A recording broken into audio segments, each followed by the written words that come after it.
once we start the recording, it's going to be about 2 hours. We don't know exactly. It could be an hour and a half. It just depends on where we go and what we do. And a lot of this has to do with each one of you as Atmos co-creating the journey together. Because when we go outside of Earth's atmosphere, we don't bring any fear with us, which means you people are creating on a pure level together. And that's something that's easy for you to do when we're outside of Earth's atmosphere. And I wanted to make it clear that that omnipresent, that energy that's out in space, that is a white golden light that appears black to people's eyes on Earth, is a field of energy that extends way larger than the little galaxies that floats in it. The galaxies that turn on their axis with little round objects like stars and moons and planets and suns circling a center of a greater cluster of planets and moons and suns, has a vortex of white golden light running up down through the axis of a galaxy. That doesn't just go up like scientists on Earth think, and it's just creating what's called a toroidal field, an electromagnetic field around the galaxy. It looks just like the one around you. It looks just like the one around an individual planet or a sun. There's also one around the whole galaxy. That shaft of light in the center of a galaxy is an interdimensional doorway. It goes lower in vibration and it goes higher, but it continues all the way up through the planes, all the way up through the void, up through Satnam's realm, way up into the higher planes and into the center of the ocean of sound and light itself. So there is a constant communication or network of higher hue reaching the lower worlds. The problem in the lower worlds has been that people aren't aware of it. So it supports them, but it doesn't do them any good because people aren't co-creating like they should be, being able to travel on this one energy. The omnipresent power has no limits like the speed of light, neither do we.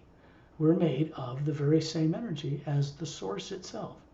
So we travel as spherical beings, which has a toroidal field, a zero-point energy electromagnetic field around it, just like a galaxy or a planet. And that's comprised of a form of the hue. It allows objects to float in this huge omnipresent power. And that's how more advanced races from the stars understand how to work with that energy, because that energy in space that supports everything is not nuclear, it's not atomic, it's not made of molecules, it's not atoms, it's not electrons, it's not DNA. It is a power that cannot be affected by negative things. It supports positive and negative things that beings miscreate, particularly on Earth, but on other worlds too, to some degree. And it's unbiased and unprejudiced. It just simply supports everything. So when people create with fear, they create a return from space-time that supports the fear and the good things they imagine. So people are caught on Earth creating both things, and they're opposed to each other. Opposites, good and bad, positive and negative. The imagination becomes split in people, and the energy gets cut in half and gets grounded into the earth. Because it's cut in half and grounded into the earth does not get charged. Water, or H2O, which is the first very simple atoms in creation, both are gases, but when you put them together, they're a water. And water has capabilities and characteristics to store massive amounts of information and store a lot of the hue. Atmos can't store the hue. What we are does not store hue like a battery. It draws from the omnipresent power around it and manifests energy instantly, but it doesn't store it. So when we create something in the omnipresent power, which people call divine spirit on Earth without really knowing what it is at all, we're not meant to pray to it. If you think about it, prayer is kind of imagining something, right? It's generally structured around getting something or from the source itself, which is okay to a degree, but people have made that full time. That's all they pray for, is what they want. What they should be doing is imagining new ways to do things with many other wonderful beings that are capable of helping us get free here and capable of helping us co-create, being people that create solutions instead of people that continue to create problems. Everything becomes repolarized on these journeys. The Atma that you are begins to function like it should. People are functioning upside down and backwards because they don't even know they are something running a body. They wonder what soul is. They don't know what it looks like. They don't know where it is. They've long forgotten that. Long forgotten that even before implants were put into them, before they were captured and put on this earth with no memory. And that happened to everybody on this planet. It goes back in galactic history. It's nice to be able to do an English journey, and believe me, I wish I could bring my ability to speak all languages that I know how to do as an Atma outside of Earth's atmosphere. I wish I could bring that here, but I haven't been authorized for that kind of thing yet. And if I were, it'd get me into nothing but trouble. Governments would want to know how I'm doing that. How can he speak all the languages? And they'd want to take me into a laboratory and put me under the National Security Act, suspend constitutional rights, and it just gets into a whole mess. People from other worlds that understand the problems people on Earth are having do not reveal themselves openly in this way, or they don't normally show their abilities to people on Earth because Earth people, quite frankly, would abuse the experience. Their fear would misdirect them. And unfortunately, instead of gaining something from someone revealing these higher abilities, they would act in fear and want to attack it or to control it. And this is not the way the hue works. It cannot be controlled by anyone. It supports all life. It is the first sound, the omnipresent power behind all creation. You look at these stars out in the galaxy, floating there in planets and billions of galaxies and many levels of it. It supports all of that. And it's unbiased and unprejudiced. The problem is it's a co-creator with us. Therefore, whatever we co-create, even if we're perverted and have primary implants and have been tortured and put on Earth, it supports what we imagine. So 2 things are most important in this work. 1, dropping fear, learning what it is, learning that it's artificial, getting secondary implants gone, going to eventually to see what's in the primary implant, finding out how you were killed. And I have guided some people to see this.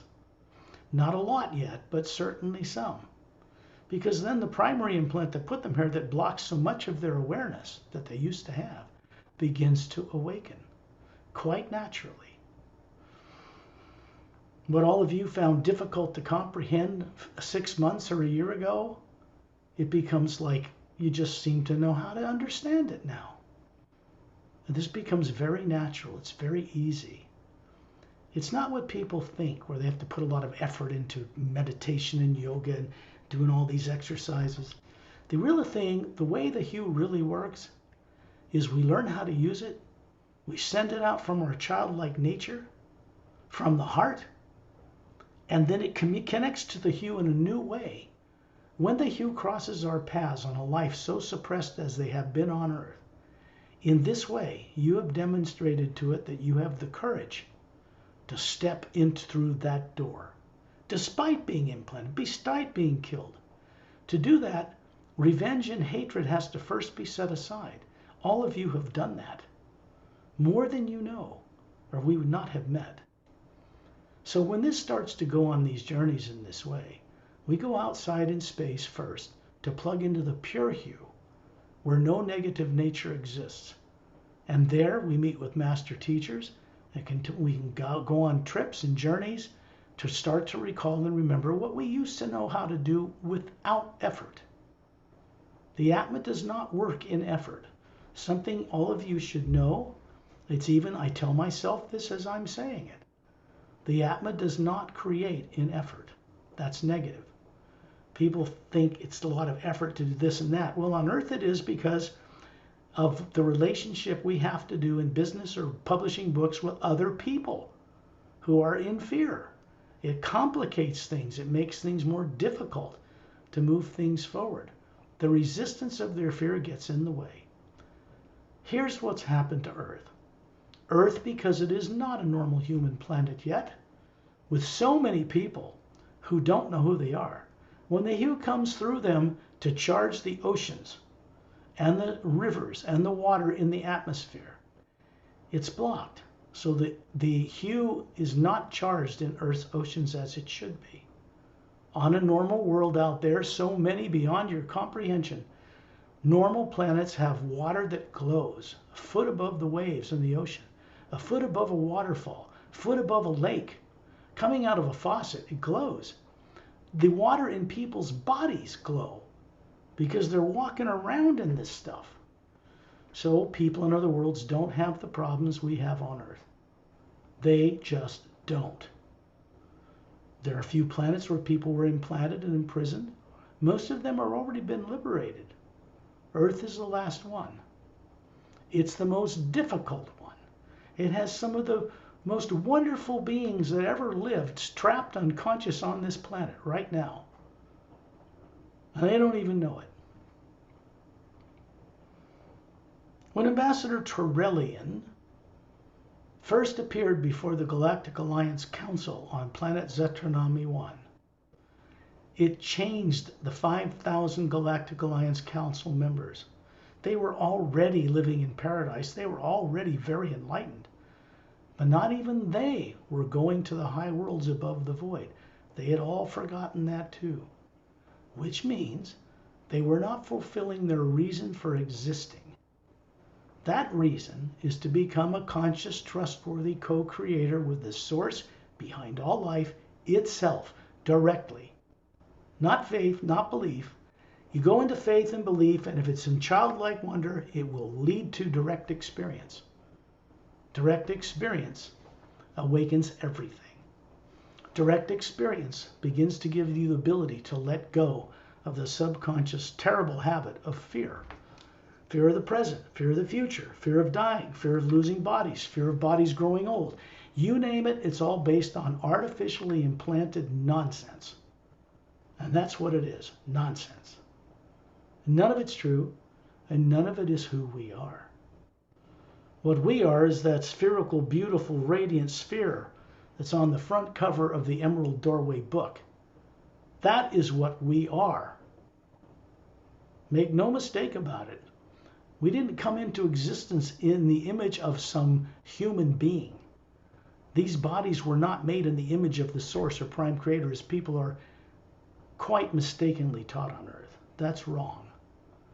Bodies don't last. They come and they go. They drop off of the Atma. The Atma moves on. It cannot be destroyed. You've had bodies so many, you can't, if I told you how many, you wouldn't even believe it. Which means it makes all of you very ancient beings now, doesn't it? It makes you very ancient. Forget about lifetimes of 10,000 years. You've had them. Forget about lifetimes you've had in bodies you've run the lower dimensions of time and space. You've had them. More than you would care to know about. And then you end up on Earth with no memory. That's kind of a sad statement. After being billions of years old and experiencing so many levels, to find yourself on Earth with no memory. It happened to me. I was stuffed into this body against my will, and its former occupant kicked out when it was 3 by some tyrants. I don't feel alone in this. It happened to every one of you. In my journey in this life, I was able to get rid of the things that certain tyrants thought I could never get rid of. I was able to do it because, in truth, each Atma has the ability to master any form of negative nature, anything in the lower worlds. It's an Atma. It's made of pure God energy, and it has mastery over the lower worlds. But when you're tortured or twisted or implanted and creating a subconscious mind and sticking it around your past lives and keeping you from seeing it, then we doubt and fear that we no longer know how to do what we know how to do. These journeys are to help you gain back that confidence. It starts with a few and works into entire planetary systems, because the omnipresent new expansion ray, or new consciousness moving through the omnipresent hue, which is derived from the first half of the word human, it becomes a master teacher for every one of us. Not in the way it did before when it just supported our actions, good or bad, and we trapped ourselves over and over again. No. When you cross paths with the you now, it's only one way, onward and upward. In other words, it sees your potential, it sees your courage, it says, okay, this one should be guided back to the source so it can fulfill its original commission, its original purpose for existing, to go into the lower worlds, run bodies, have experience, not be trapped, and go back home, to upload into the source itself our experiences as unique beings. When we do that, that source, what you think is infinite, and it is, knows everything, only knows everything that exists right now. It does not know what the future will be because we have not contributed to it yet to create it. Our job as individual beings is to help create the way the lower worlds of time and space are run, and they're terribly mismanaged now because the beings running these different planes are subconscious. They have fear themselves. These Purushas, these governors of the planes and the lower worlds, aren't doing anything to help you get free, but they're being changed as we speak. And that's being done through Satnam. Satnam is their boss. He runs the plane above the void, beyond what Buddhists think is the supreme being. It is not. It's pure hue, so I can see why they would think that. And it's just this beautiful plane of energy with nothing in it. So they say it's a void. But it's a barrier between the upper realities and lower worlds of time and space. It means it keeps beings with any kind of fear or negative nature from entering the void. Nothing of a negative nature can be taken into that void, no matter what you think, no matter what you do. Only the Atma itself can cross the void and go into the upper realities and go home. And the purpose for that is for you to return to start to be a co-creator with the source, supreme being, prime creator, whatever you want to call it, the ancient one. That is our actual purpose for existing as one of those spherical Atmas. Those teardrops on all those layers not only record all your lives you've lived in the physical, astral, causal, mental, etheric, and in the upper worlds and many planets beyond count. It records the wisdom and higher faculties of your ability to circumnavigate the entire multidimensional creation. It is in you already. It cannot be given to you. You already have it. There was a time long ago when you knew how to use those things. And as we picked up fear over billions of years, even before you were implanted and stuffed in a body on Earth, you knew how to do this. It took billions of years for people to gradually forget their higher faculties that would take them across the void back home. They got caught up in the passions of the mind, caught up in being with lovers and with family and all of that, which is fine and good, but we were never meant to be trapped in bodies doing any of that. We were meant to know who we are and then enjoy bodies and each other, but without being stuck, forgetting what we are.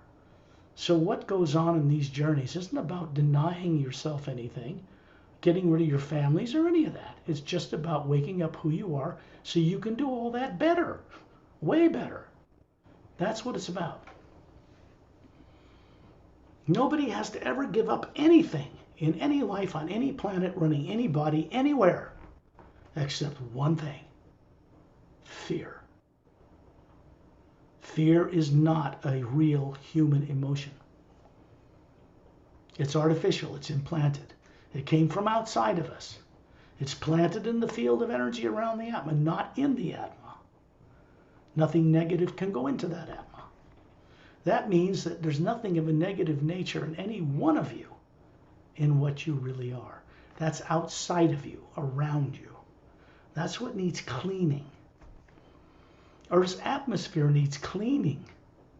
It's just saturated with negative, torture, death, and Rome, and sacrifice, and wars, and nonsense, and stupidity. It's full of the events of the past. They've all been recorded into the molecules that make up the atmosphere, and such things stay within the atmosphere. They do not go out into space. The omnipresent you outside of Earth You cannot record any of that stuff there or take it with you. You can take it with you around your own being, but you can't put it out in that omnipresent you. It does not go there. So we go out in space to be in the pure hue, not in Earth's atmosphere. That still needs to be cleaned. There are beings and races that know how to remove all the negative thoughts and deeds that were ever done on this planet going back 65 million years since the dinosaurs were made extinct. They could come here and clean the entire planet. Water, air, ground, pollution, microbes that should have been gone a long time ago that create competition in the human DNA, cause disease. These things don't exist on those planets. They got rid of them. Microbes that cause disease are earlier evolutions of things that became human or other bodies in other forms that are a carryover. And as bodies evolved further, they became in competition to establish themselves within bodies and start to destroy life. It's a competition. All the disease on Earth is caused by microscopic life in one form or another.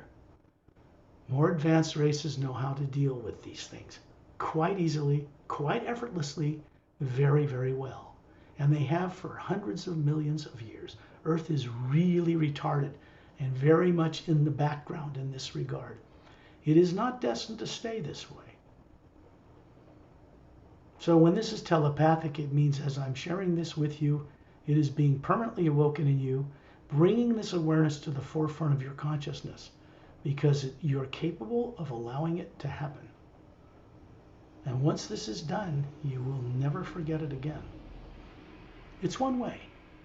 This is the good part. So we imagine someone we respect and love, we're grateful they are in our life, a person, place, or thing. What this does as a mechanism, because this is in English, I can make it clear to all of you. We do it in Thai, but I have to pause and then Perry translates and pause, and that's all good. When we can do it in English, it goes a little deeper, a little faster, and a little wider. Because there's no hesitation in the flow of the hue to you, from me, or through Perry. No hesitation at all. It's a constant flow. We're in the middle of translating or starting to translate more of the series agenda into the Thai language. It is a hugely difficult task. And particularly Thai, because there's no periods or commas in the Thai language. And in Latin-based languages and English, there are other things like that.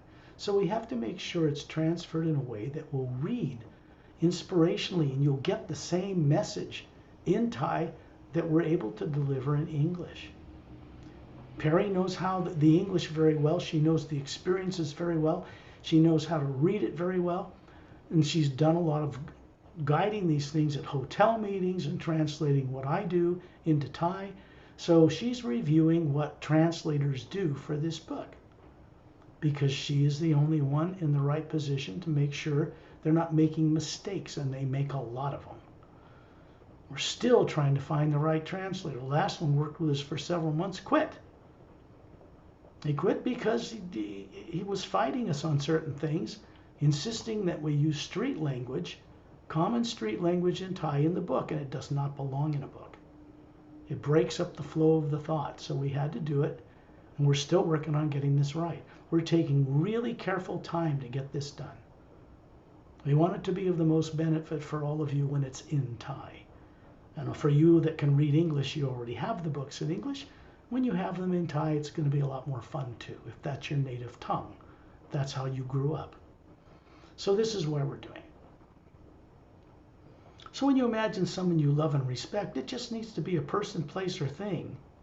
Something that makes you smile inside when you first visualize it, whatever it is. It could be a past spiritual master, a current one. Could be a cat. They always did it for me, just a cat. I just look at a cat's eyes, bingo, I'm in the hue. They're pure. I have a lot of fun with that. Look at a waterfall or a hummingbird or a baby smile, it doesn't matter. As long as it's genuine. With the eyes closed, here's what's happened. You close the eyes, and people do it every day, but they have no clue what they're doing. You close the eyes. It shuts off the brain that picks up and receives information, positive and negative, from the atmosphere of the earth that surrounds you. And then some other doorway opens up through the pineal gland in the center of the brain, which is how you run a body. Through the pineal gland runs everything in the nervous system, but it's run from you, and you aren't in the body. You are an Atma. The Atma could be inside the body, in the head, 50 feet behind it, or even on another planet running the body. It has no such limits as time and distance and space.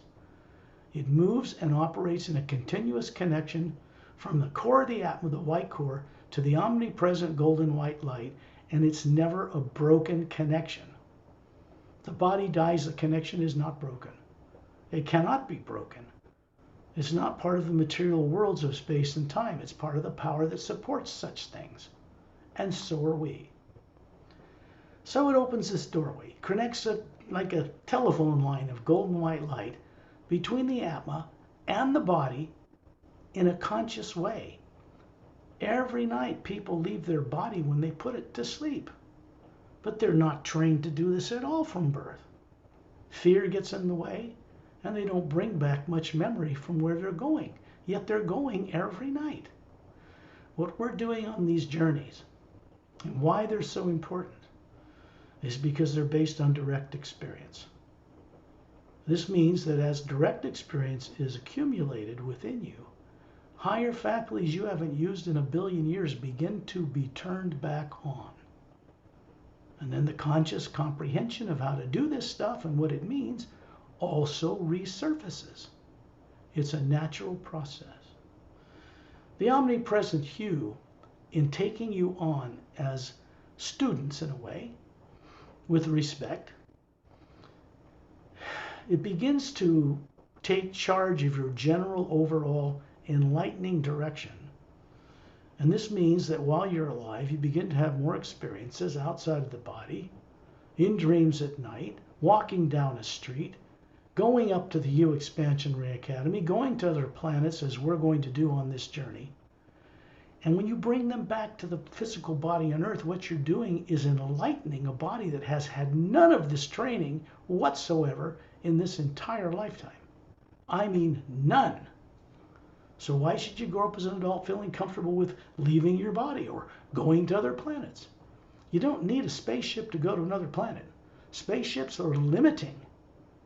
Yes, many beings use them to get around the universe, but such beings also know how to get out of their body even while they're on the trip.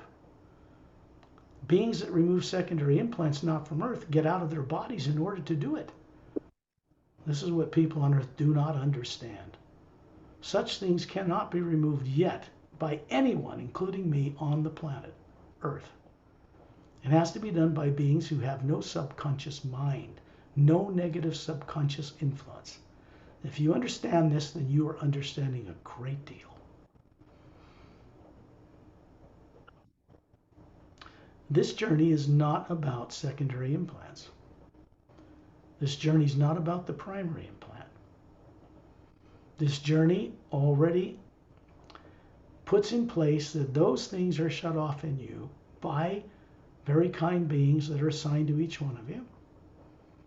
Shantiel and Tonaltiel and Dantiam Lamtiam even do that around Perry and myself.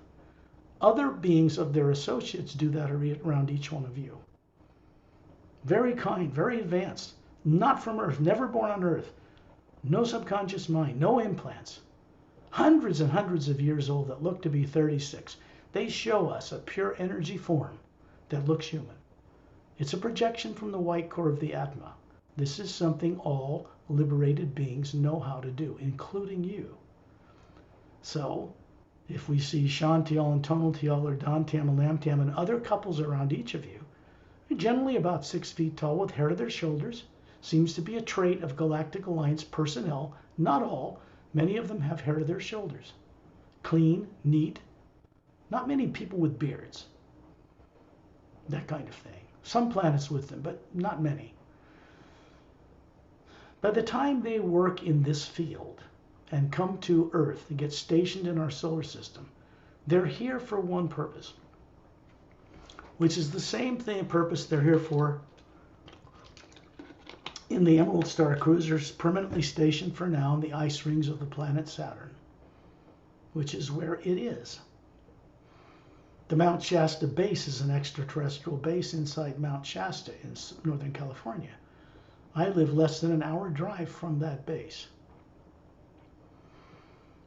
That was built there in 1908 by the Galactic Alliance. There are other base locations on Earth like that. Technologically, they are always kept in a slightly higher frequency, parallel dimension on Earth, slightly different looking Earth. They're kept in that frequency to keep from being detected or attacked from anybody on Earth, any military, any classified people. They can do nothing with this technology, with these people. Nothing. Most classified people understand there are beings here and have been coming here from many world systems. They can't stop them. None of these beings have attacked Earth or tried to take anybody over. People are developing weapons, first of all in the classified community, to defend themselves against alien attacks because of fear. And yet in 70 years, and all their fear and all their silly actions, nobody's ever attacked. No one is ever going to attack this Earth. There's no one out there anymore in our solar system that can do that. They were removed. One of the things that's unique about this work is getting across for the benefit of classified people, governments, religious leaders, and everybody on Earth. Even for plants and animals and rocks and trees, the air, the water, this is for their benefit. Because getting rid of fear solves all problems that can ever exist on any world. And that's all that has to be let go of. Once that's done, the natural abilities you've always had begin to resurface. Thus, secondary and primary implant removal situations. There is a man and a woman standing beside each one of you. This is a pure energy form. They don't have to worry about sitting down or bumping into a wall. They'd pass right through them anyway. So, when you imagine, which is just daydreaming, you all do anyway, with like experts, just when you imagine going to the store, the beach, or taking a trip in an airplane, you first have to imagine it, and then your body follows. It's the Atma that does the imagining, seeing into the other realities, not the brain, not the personality you grew up with. That's a big mistake people make because they don't know any better.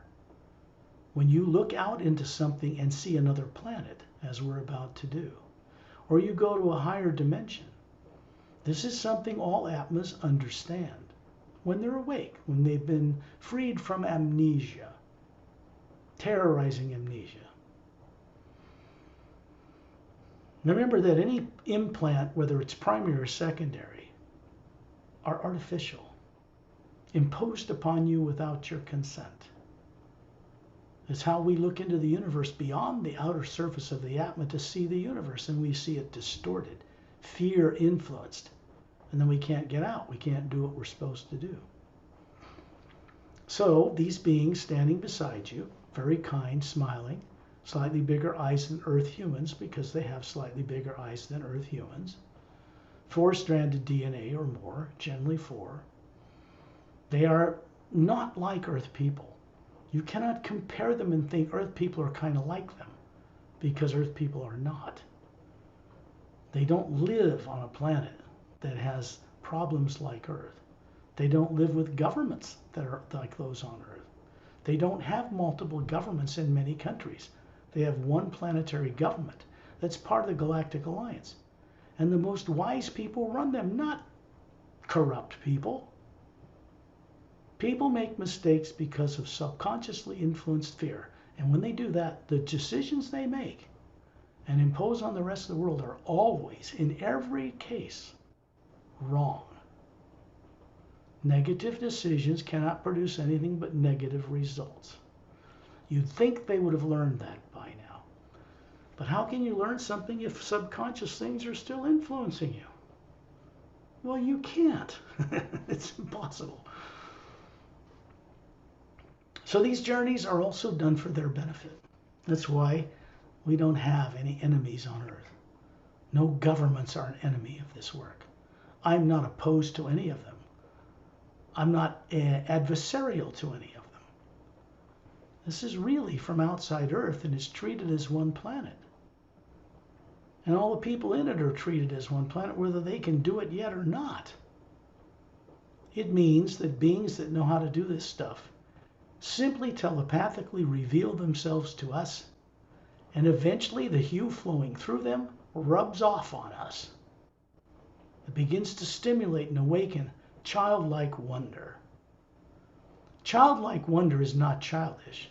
It means the childlike wonder to explore the whole universe without fear, without hesitation. This is what we're doing. These beings standing beside you are standing up near the ceiling, showing you this form. And you are a sphere hovering near the ceiling. They're hovering beside you. And then you realize each one of you has this perfect, if you're a male, perfect, handsome, 36-year-old, flawless body, nicely dressed. The women are perfectly beautiful, 36-year-old, perfectly dressed, and you're showing this part of yourself to them. This is something you can do when implants are turned off. You've always known how to do it. We always show our unique nature as individuals to each other in this way. So you might say that the physical appearing form that's perfect that you show each other is made in the image of the source. But even that isn't quite true. It's the Atma itself, the spherical being, the individual, unique drop out of a mighty ocean of sound and light, that is the unique nature of who you really are. Forms of bodies, even as projections of light, are secondary to who and what we are.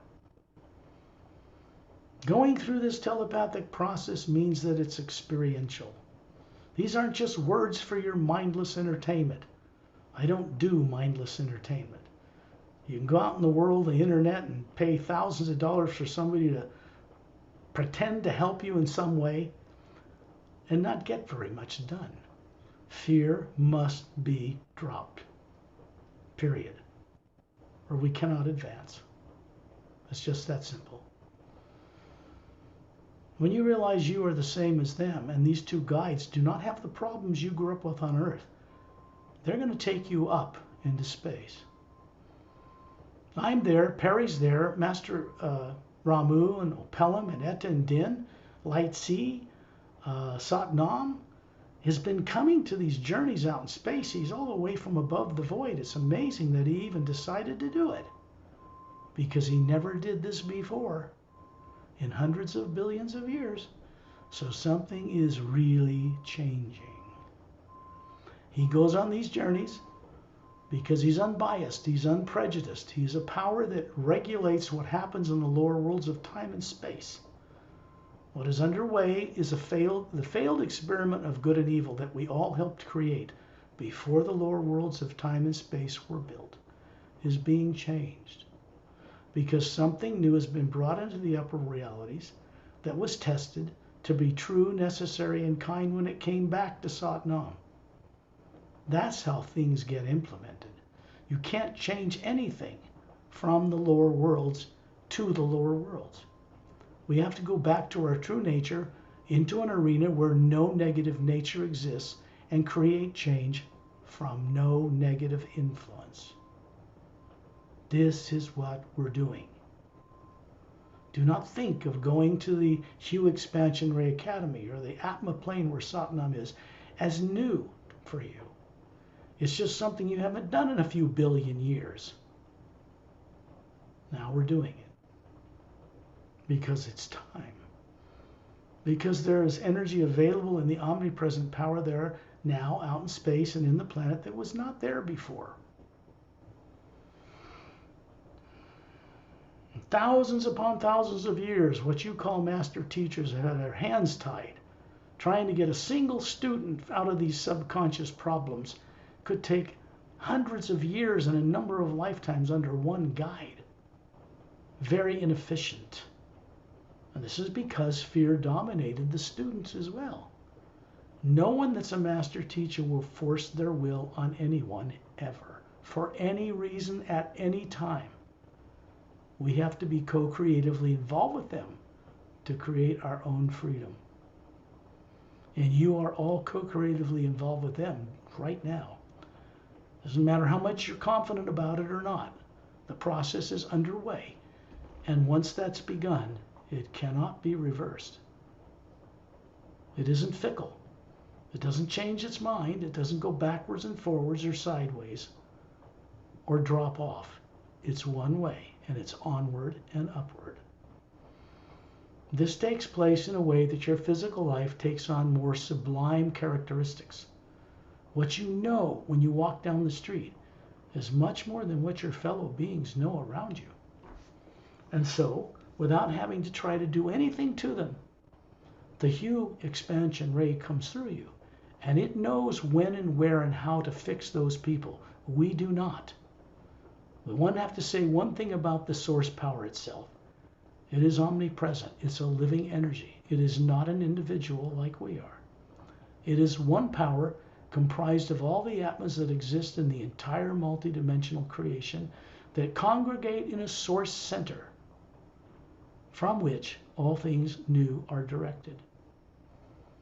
If we want everything to change, bitching about it will never do it. Not in another billion years. We have to co-create our way out of this by contributing to this change. This means that you are actually earning your way back to your own native enlightened state as an Atma. And this means that other beings along the way will be greatly benefited just because of what you know. And then they point up, these beings standing beside you, and you are at 10,000 meters in the atmosphere. This is to give you a perspective of how easy it is to move in the omnipresent hue. The omnipresent hue is in the atmosphere of Earth, I should say, behind it. And it has a sound you can hear as the Atma, like rumbling thunder. But it's not thunder that's frightening or explosive with lightning. It's an uplifting, omnipresent sound of the physical universe, of the hue. It vibrates on multiple dimensional levels in the physical universe, because the physical universe is not one dimension. The billions of galaxies you see from a Hubble Space Telescope image or time-lapse photography are only one level out of 144. And then there's the astral plane. And then there's the causal plane. And then there's the mental plane. And then there's the etheric plane. And then there's this massive void. But that's not the end.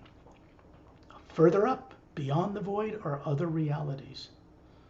On that side of things, there is no negative nature whatsoever. No fear, no matter, no space, no times, no planets, no moons, no suns. There are floating land masses, there are things there, but they're supported in an omnipresent field of light by very awakened, masterful beings. So such realms are actually maintained by beings. Like a projection from the Atma, they all work together to hold it in place. Silent mentors that are the mechanics of creation hold the hue expansion ray together. The whole plane, the academy, Satnam's realm. Actually, Satnam holds that whole dimension together by himself. That's bigger than the whole lower universes combined. Who knew? They point upward, and we find ourselves in outer space, standing around Ambassador Turelian. It still amazes me that such a being, first of all, understand that he does not feel fear. He has no subconscious mind. He has no physical body anywhere. He's never been implanted. They immortalized their form by turning it into energy and storing it 1 billion years ago. They are human. 12-stranded, prototypes of most beings that fly spaceships. Whether reptilians or greys or Nordics or tall whites or Pashats, tiger-like beings, mantis-type creatures, millions of others that are kind and work together out there. People on Earth have no idea the universe they're in. They should. They're meant to. And they're going to get the opportunity to recover all this. The more you know that you once knew this, the better off it is for you. Because then you're starting to give yourself the credit and the confidence, a little at a time, to go further and deeper, back into recovering your true self. And that self is made of an energy that cannot be destroyed. It cannot die. It isn't physical matter. Understand the space out there that supports galaxies is the hue. It cannot be destroyed. It's not made of molecules. Man, scientists on Earth today understand that's a powerful energy. They used to call it dark matter because it was dark to human eyes. It's not dark at all. When you're out of the body as the atma, you see it as the white golden light it is, because what makes up that golden light moving through the layers of the atma is the hue. We're made of it. We are it. That will never change. You could say that the atma doesn't really evolve like bodies change and become something more, that the atma can use in a higher way. That's what evolution is. Evolution is not for the atma. It's for forms we run. The atma becomes more and more astutely aware of its co-creative purpose with the source. That is what we call God realization. Take the mystery out of it. Self-realization is knowing you're the atma and not the body. God realization is knowing what to co-creatively do with yourself, with the source itself. That's what that's about.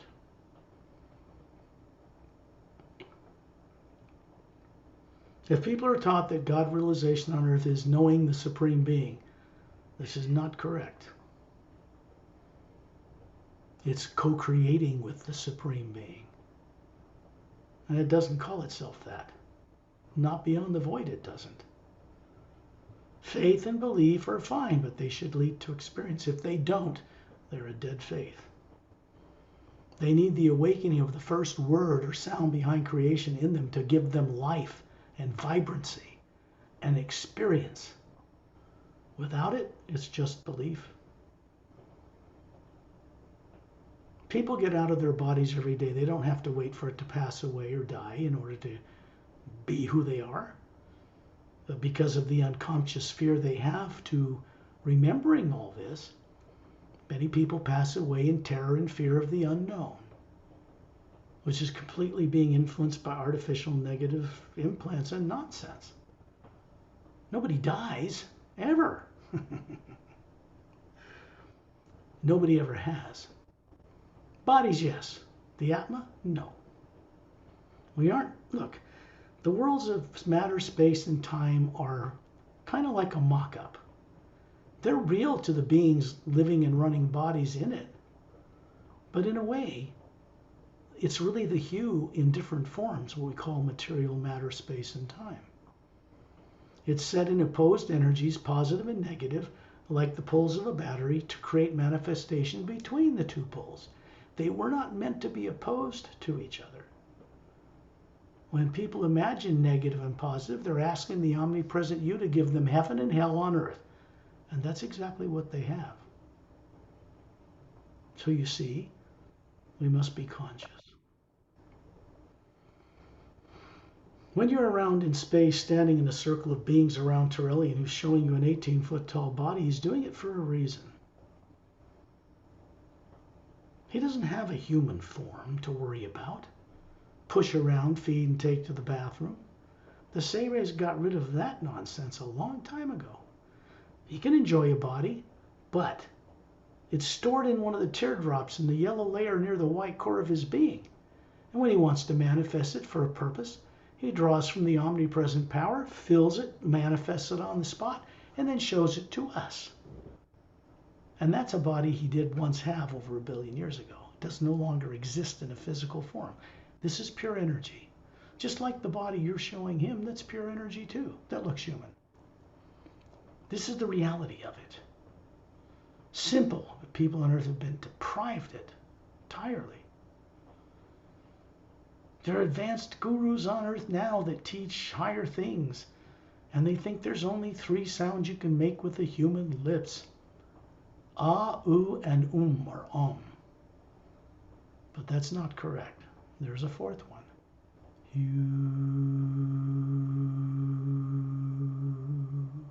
Without that, you ain't going to go above the void, that's for sure.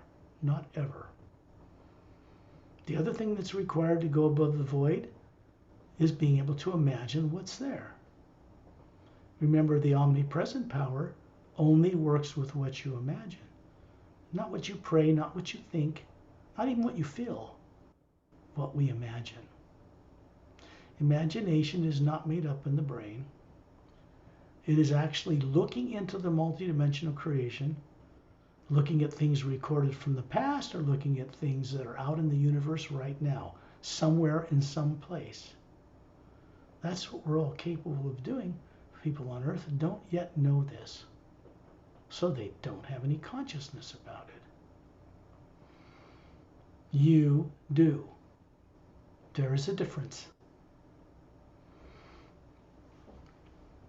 Master Ramu is near the Earth in an orbit of people around Turelian. Turelian is the Atma hovering above his head.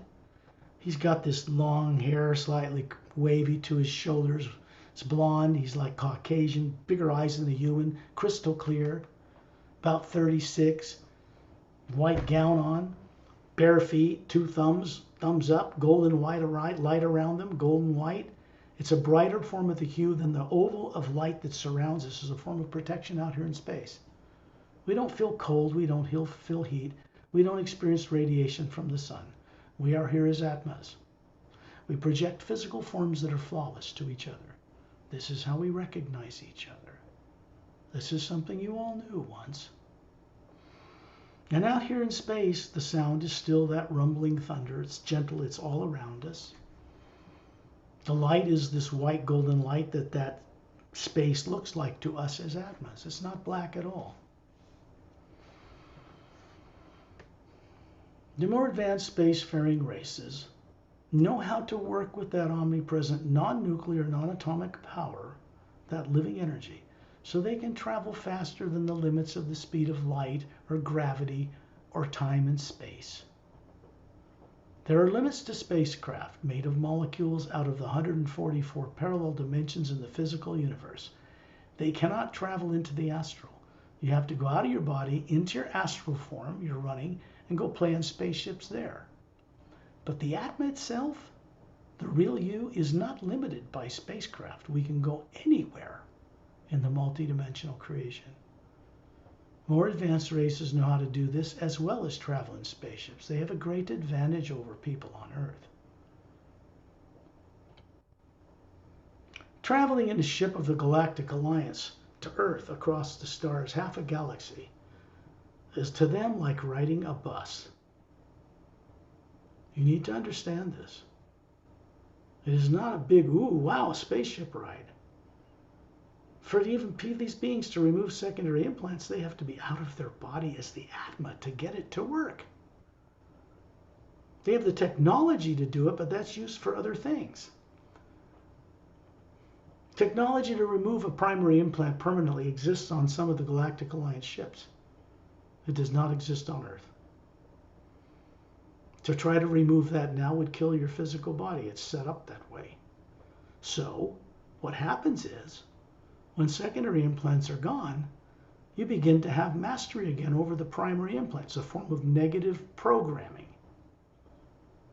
The cage contains an actual experience of you're dying and being stuffed here. Not an easy thing to confront. But once it's done, what is in it that influences your decisions on Earth goes away.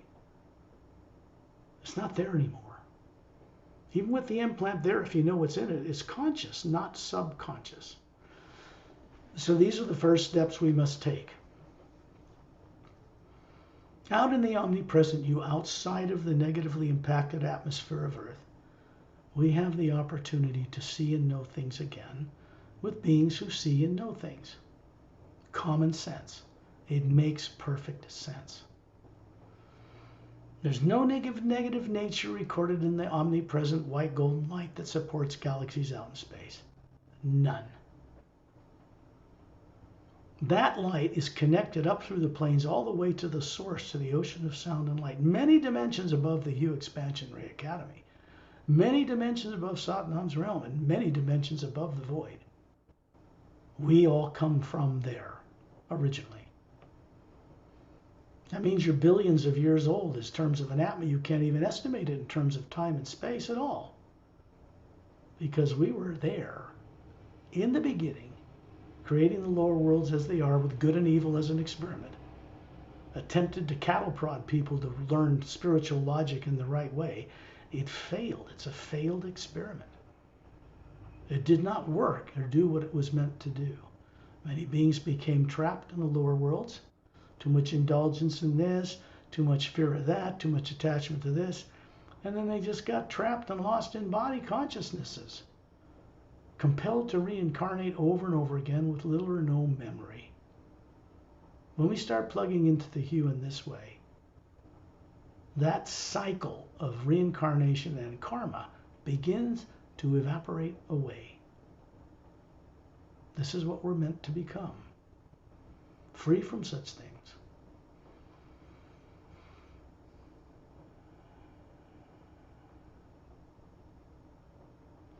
There are 12 spacecraft surrounding us in this circle of beings. I'm standing between Master Pelham, Master Ramu towards the earth. Perry's a little to my left. We've got these beings, Chantil and Tonaltial beside me, Dantium and Lamtium beside Perry, and a man and woman standing beside each one of you, few people. At dinner up above, hovering above the being that is the spherical Atma of Ambassador Terrellian. Satnam is standing high up in space, looking down on us, observing what is taking place. 2 gold bracelets on his upper arms, bare chest, strongly built, about 36, bronze skin, bald head, golden eyes. Little white tunic dress from his waist down to his bare ankles. He's just standing there. And above him is this even larger Atma than us, which is the real Satnam. True name, first sound, first personification of a form that looks human you'll find anywhere. That's him. So people think of him that know about him as a supreme being or worshiping him as a god. If you want to worship this man, he'll stand in a great big lotus flower and with a booming voice talk down to you and give you what you want, and you'll learn nothing. We're not meant to put these beings on a pedestal. They're Atmas, maybe greatly more evolved than us, but a co-creator with the source. When we approach such beings as in friendship, then we can walk side by side with them and learn something. If you put someone on a pedestal, even the supreme being, it's always receding away from you, way up there where you can't touch it. We don't do it that way. We go and merge into it. Fear cannot be part of that process. These 12 ships are about 30 feet across. They're Galactic Alliance scouts. Galactic Alliance scout ship does not mean a negative spy vessel. In most of the world and in Latin languages, because of movies and Star Trek and motion pictures, it means a reconnaissance ship. If I say demon scout craft, that's a scout craft from a tyrant race, and that's evil. So there's the difference. When we're translating the book, we have to be careful of such things in Thai because certain things mean something different to Thai people. It's a complicated issue.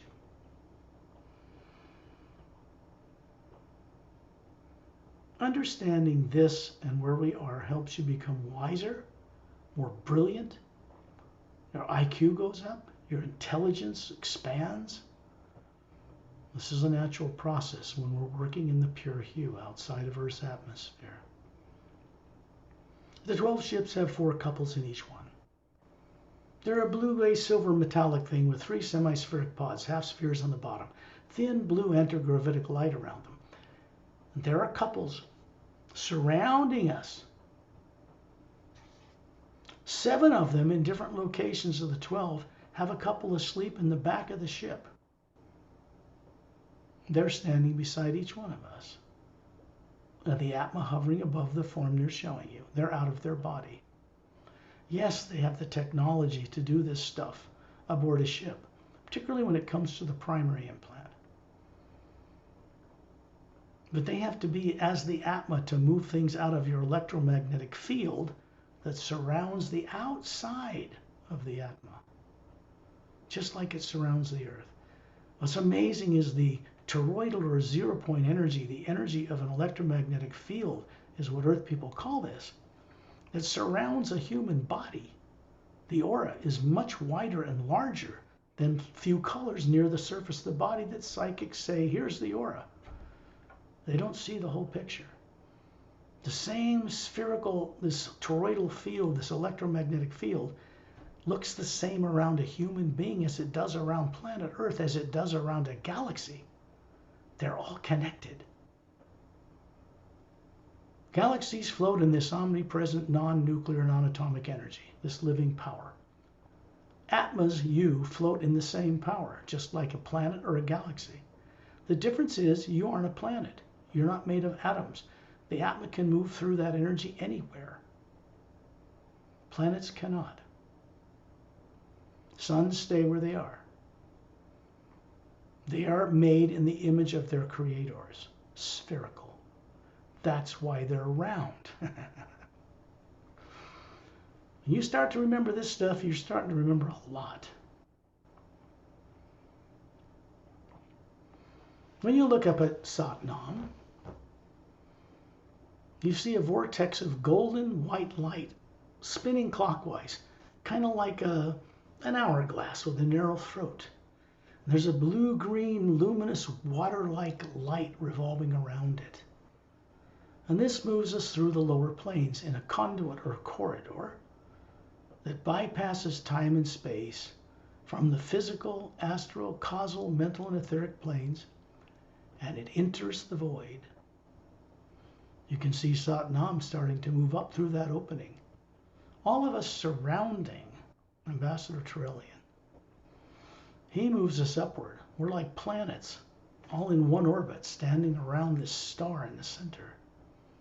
He serves in this capacity to keep us focused on gaining benefit from the journey, or we get lost in the phenomena, the dazzling spectacle of the astral, causal, mental, and etheric planes where you have bodies you're running right now. Those higher selves aren't necessarily helping you down here on Earth. These journeys help to wake them up so that the Atma you are running them can get them working with each other and fulfilling your purpose. We are meant to be conscious co-creators, custodians or caretakers of the lower worlds of time and space, plant life, animal life, planets, and atmospheres. And we're meant to be taking care of them with respect. This is not what people on Earth are doing to Earth at all. They're very unconscious, doing quite the opposite. This is why Earth's oceans are depleted.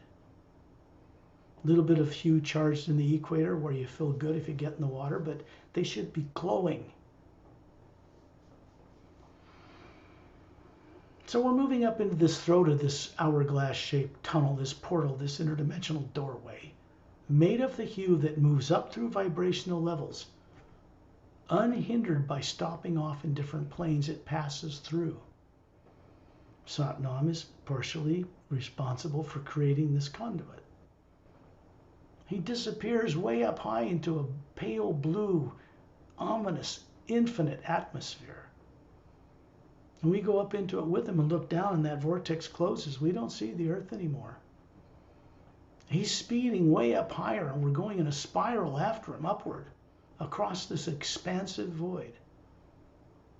And then in the distance, you see that he begins to land on a white sandy beach. And as we approach it, we begin to realize that this white sandy beach is glowing a foot above the sand. It's very bright. And as you look down this curve of this beach, left and right, it tends to, way in the distance, tends to curve inward, implying that this beach surrounds a massive, round, floating landmass. Now this is the first realm, the Atma realm, above the void. Not in the void, not below the void, above the void. The edge of Satnam's realm borders the top of what we call the void. It creates the power that is sent down through the void to keep that void a barrier between the upper and lower realities. And it goes into the etheric, mental, causal, astral, and physical worlds, galaxies and planes and planets and doorways and portals and dimensions and spaceships and people and beings, and supports them. Always has, always will be. What is underway now is not what has been done in the past, meaning wiping out all the worlds and people in the lower worlds of time and space as a failed experiment. Having people rest in the upper worlds, then rebuild it and send them back. The problem with that is that's been done several times in hundreds of billions of years. And in the end, people end up trapped just like they were before. It changed nothing. You can't keep redoing the same experiment the same way in another 2 or 3 rounds and expect different things to happen, because they won't. So beings are creating now new ways of doing things. And it's mostly done in the Hue Expansion Ray Academy, where we're headed. That Hue Expansion Ray Academy in the upper worlds, created between the 6th plane, the 6th Purusha, and where Satnam is, did not exist before about 10 Earth years ago. It was built and suspended and sustained there during that time. It was brought into existence for one purpose, so that the beings who run the mechanics of holding the whole multidimensional universe together on all the dimensional levels, who never really interacted with Atmas like us, it was not their purpose. And master teachers who have more of that compassion to help individual students could work together and begin to create something new, kind of a combination between silent mentor and master teacher. So we're looking at this energy of Satnam landing on this sand. He reaches down and picks up a handful of these little round, polished, diamond-like luminous crystals. They go into his hand, up the top of his head, into the Atma that he is, and then, by taking an example of his demonstration, a few of us, land on this beach. This pure energy form you are reaches down, lifts up the sand, goes down into your arm, which is made of energy, up into the top of your head and up into the white core of your being, the Atma you are. It makes it brighter in all the levels. Then Satnam levitates over this jungle trees, which are very tall, and they look like fruit trees and palm trees, but they're transparent. There's energy moving through them. They're not like on Earth. As we move over the top of the trees, we're greeted and escorted by a male and female bird. They look like blue jays, about 1 foot long, with rainbow-colored bodies, big blue eyes, and 2 sets of bird wings, one above the other, like a dragonfly. But they're birds, and above them is an Atma, a bit brighter than we are. And these are greeters into the realm of the Atma. These beings and these birds have vocal cords. They are telepathic. They have photographic memories. Do not think of them as birds. The Atmas running them enjoy working through this type of form that can transmit much higher faculties of co-creative nature of the Atma through these bird forms. This is the greater potential. This is what people learn how to do in the Atma plane where Satnam is. You can go there sometime and explore over those mountains, long snow-covered mountain range. And as we look into the distance, we see this long snow-covered mountain range and a palatial estate made transparent materials. And down below us is a fountain. It's about 15 feet wide with scalloped edges like a seashell. It's a white, luminous kind of marble, looks like moonstone. And there's a statue of Satnam in it, standing in the center of it, with his palms forward and his hands down by his sides. And he's hovering beside it, pointing to it. It's a device of a sort. The white golden light is coming down through the head of this statue from higher levels, filling this bowl through his hands, goes around the sides of this scalloped edge and drops in this glistening, even golden white sheet of light and vanishes into the ground. Surrounding it is a white marble seat, flat, with scrolled, curled legs supporting it, 12 of them. And what Satnam is doing is pointing upward.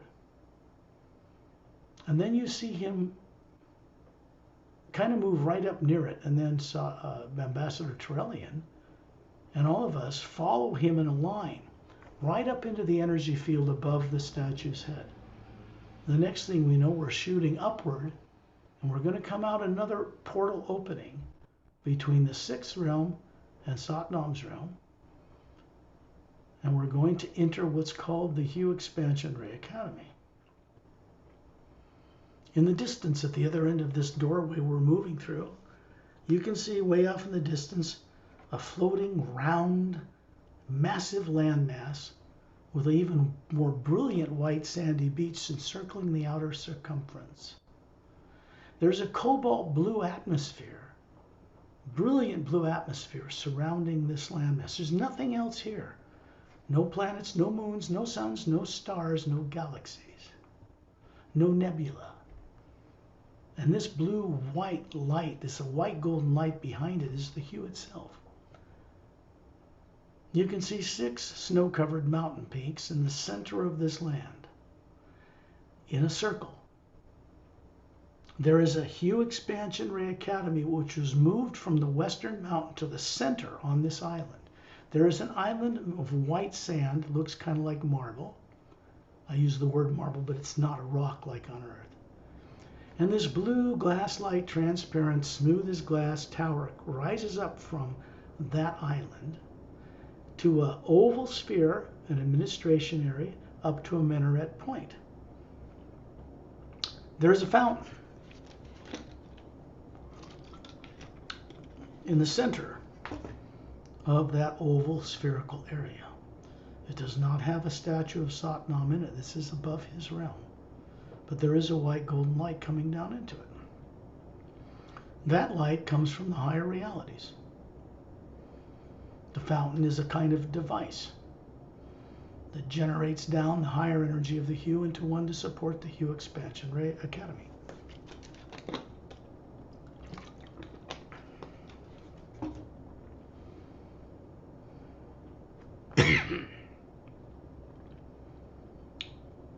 Down the base of that administration tower is what we used to find here.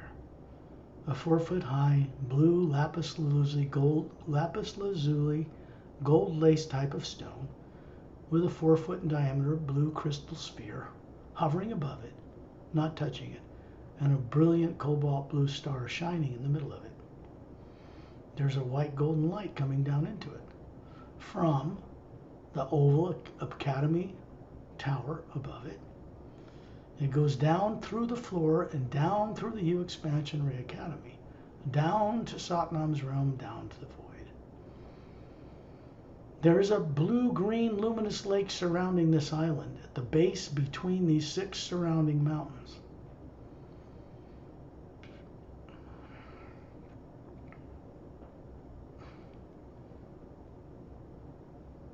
There are 3 areas actually that we should explore.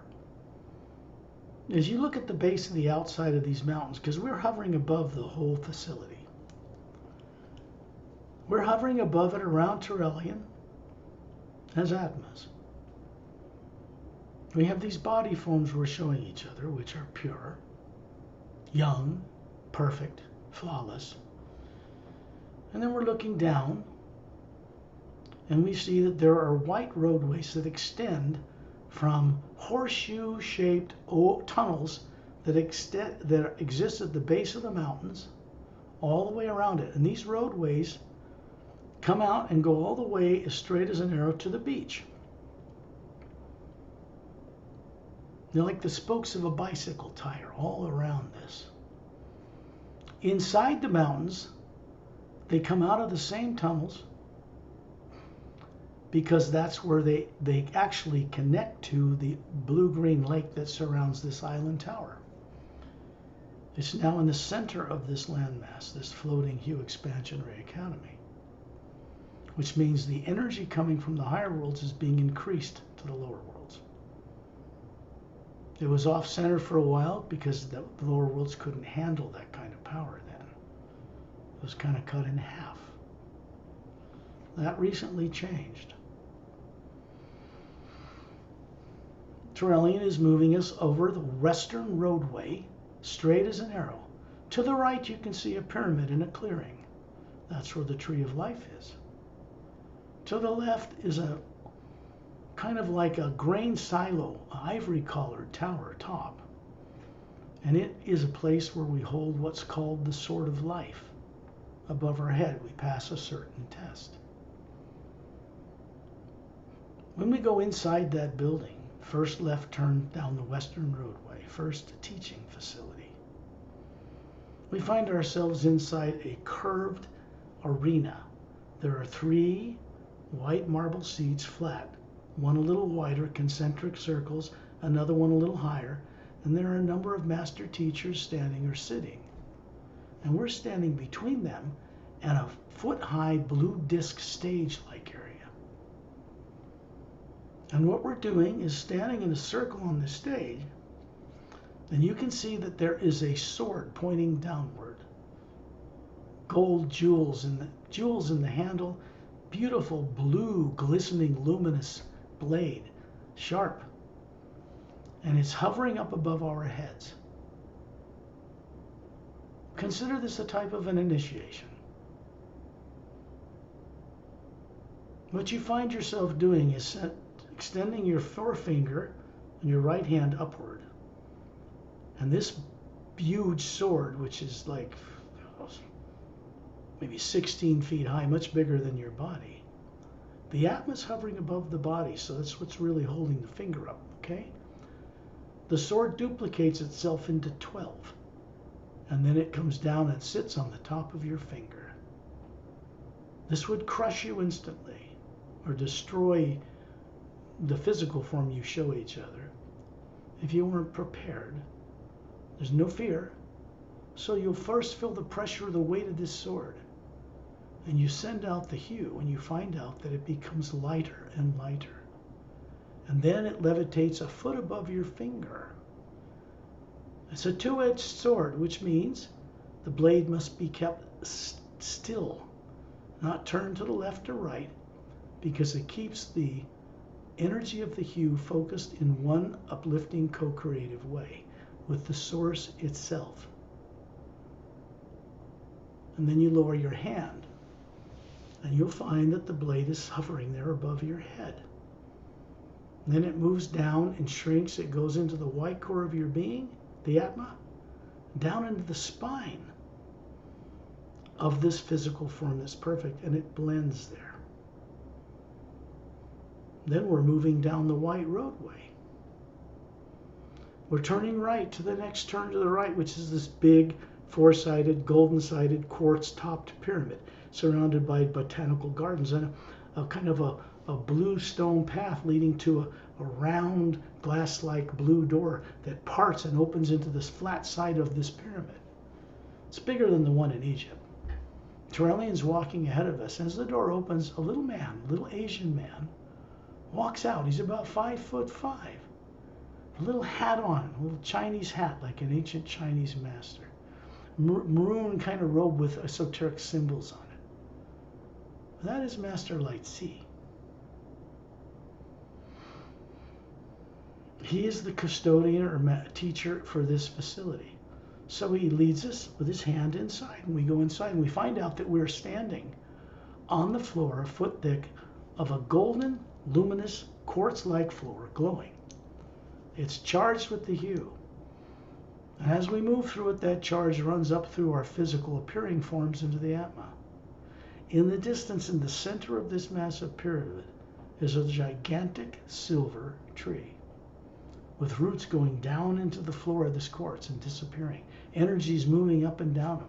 The needles on the branches are silver, like silver light. And as we approach them and look into one of the needles and one of the branches, we're surrounding it, all of us. And just a small part of it, all of us, just 6 or 7 people, 7 just were barely catching, just moving around one branch. And on the lower branch, when you look into a needle, you see a planet somewhere. Right through the needle, which connects directly to that planet. This is called the Tree of Life. We're going to go into the trunk of that tree, and Light C is leading us. Teaching here is not done on a blackboard. You don't pass tests. You don't do true and false.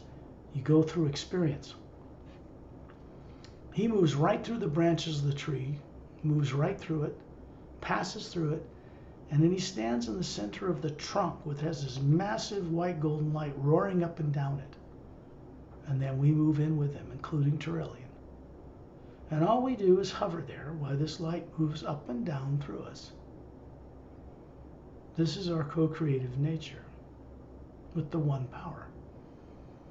This shaft in the trunk of this tree goes all the way up to Agam Purusha's realm, many dimensions above here, which is the last guardian, huge being, before you enter the ocean of sound and light. Then we're walking down this roadway to the west. We find ourselves suddenly at the end of the beach. West. There's a teaching facility on the right in a clearing. There's an Olympic-sized swimming pool with glowing blue-green water and a redwood kind of wooden handrail deck, and we're walking along it towards this very large rectangular building set in a clearing. It has convex, curved outward, oval, 6 foot wide kind of windows along the side, each side, the front, the back, and the top. And when we hover above it and look down, we see whole planetary systems through these windows. So we could pass through these openings and go somewhere we want to go instantly in the lower worlds and come back here. They're like portals.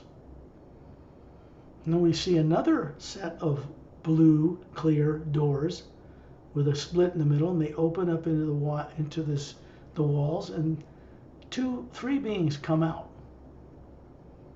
2 are adults about 10 feet tall. Another one is half their height, but they're all adults.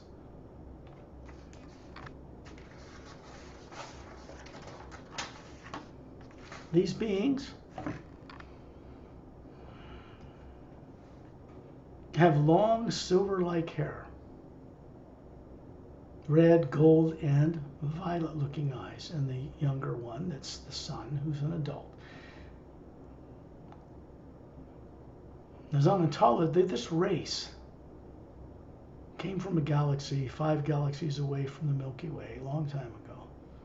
They are master teachers here now.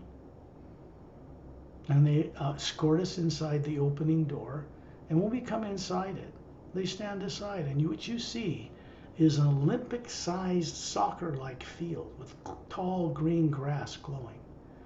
And up in the center of the interior is this golden transparent sphere, with a little blue star radiating in the center of it.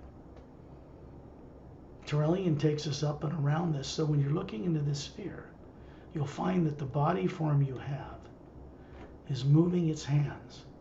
And there's an energy coming from the Atma, each of you individually, creating something collectively together inside the center of that sphere. And it begins to take shape. And in it, you begin to see a physical form appear. And then the Atma, you are hovering above it. This physical form, well, it has facial features, but it's glowing much brighter. This Atma you are here has more teardrop shapes in the center and layers than ever existed in the Atma before. What we're doing, if you look around the outside of the sphere, there are 12 silent mentors. They are beings that run the mechanics of the multidimensional universe and hold it in place. There are big Atmas hovering above their heads. They are alternating male to female in different colored, single-colored gowns. When you look at their hair to their shoulders, which are different colors, you don't see any facial features in these forms. All you see is a white glowing light, and if you look deeper, you see levels upon levels upon levels of galaxies. That's how they think. And then, what's happening in the center around us is Satnam is here, Ambassador Turellian, Pelham, Master Ramu, Eta and Din, some other beings. And they're kind of hovering around the outside of these 12 beings. And then we find ourselves hovering between them. And the energy between silent mentors and master teachers is flowing easily and effortlessly through us. What it's doing, I do not know. But it has something to do with developing a higher order of beings than what Atmas have always been. That's the most important part. And we find ourselves on the other side of the U Expansionary Academy at the end of the eastern roadway.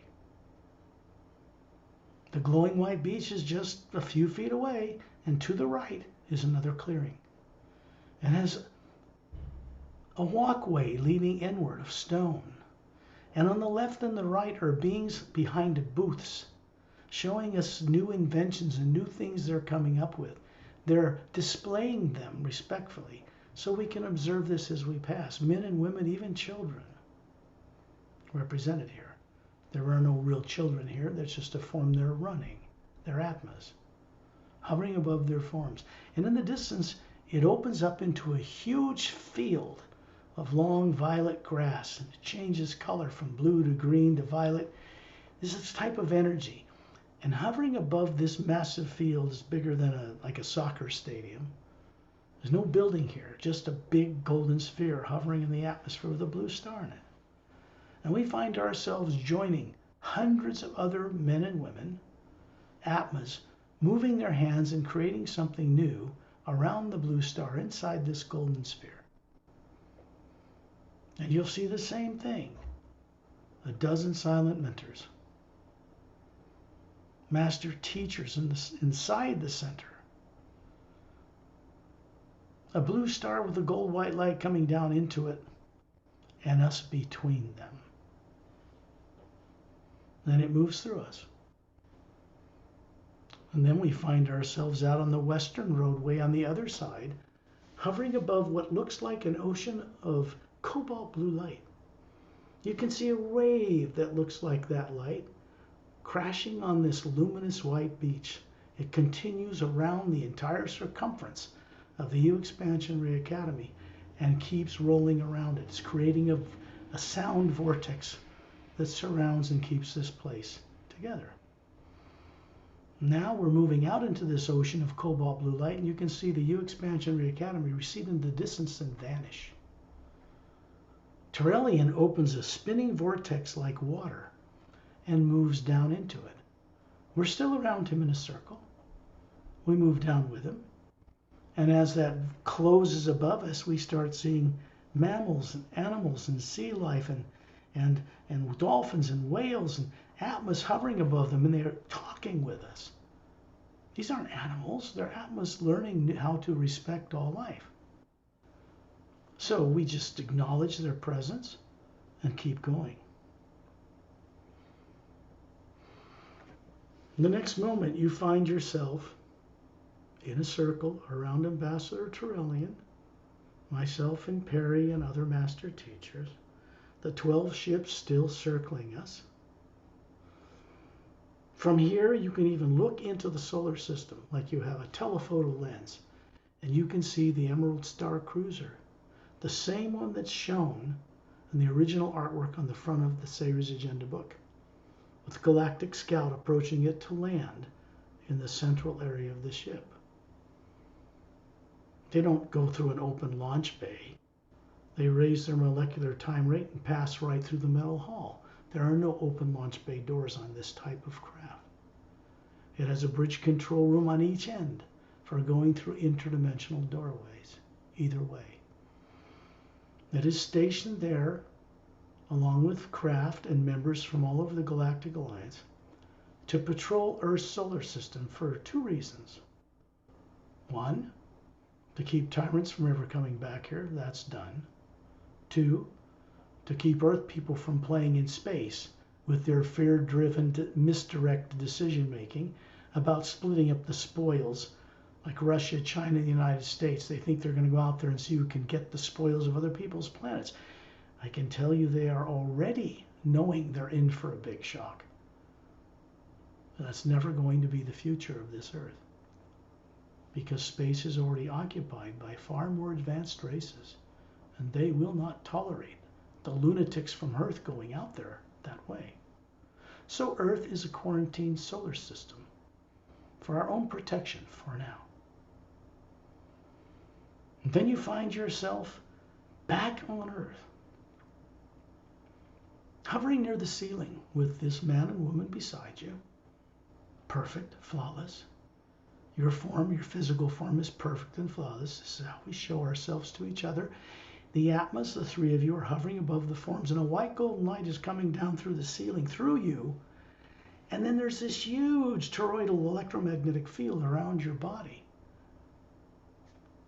It passes through that, through you for your benefit, and then moves onward for the benefit of others. It moves into 3 pyramids on Earth that are stationed there now. 2 on the bottom of Earth's deepest oceans. They're quite large. There is a fountain of Sat Nam in each one. And they are channeling a kind of energy through Earth now. There's one in a hollowed-out interior of a mountain in the Himalayas. There are 3. They converge as the hue comes through this. We're bringing this back to Earth. It's coming down into the pyramids. It's coming through us, and it's connecting. Then it's going out into space, goes to a bigger pyramid stationed between 2 stable asteroids that's located in the asteroid belt between Mars and Jupiter that circles Earth like a planet. It once was one that was blown up a long time ago. Then it goes out into space to bigger pyramids stationed between individual stars now. Then it goes into the white golden light that is the axis or center axiom of the Milky Way galaxy.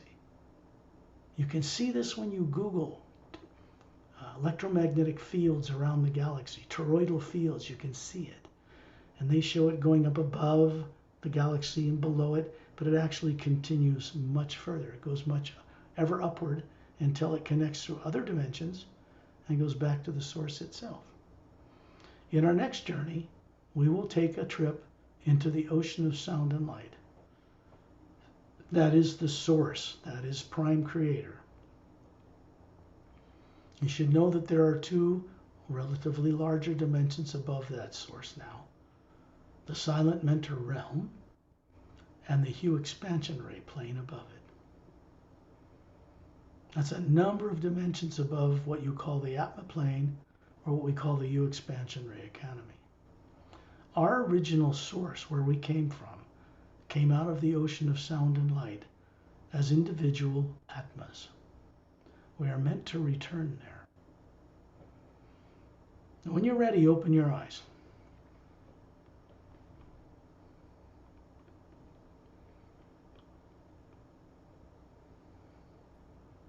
This is a very great journey. It's been like maybe 5 or 6 years till now that we can take them to hold this sword, It's great. Yeah, I couldn't do it before. I didn't have the authority to do it. This is up to Sat Nam and other beings. They're doing some wonderful things now. I'm getting excited because of what the potential is for these English journeys, Thai translated journeys, group secondary implant journeys. We went in a direction of charging a certain amount for individuals for both secondary implant group and journeys like this. Same.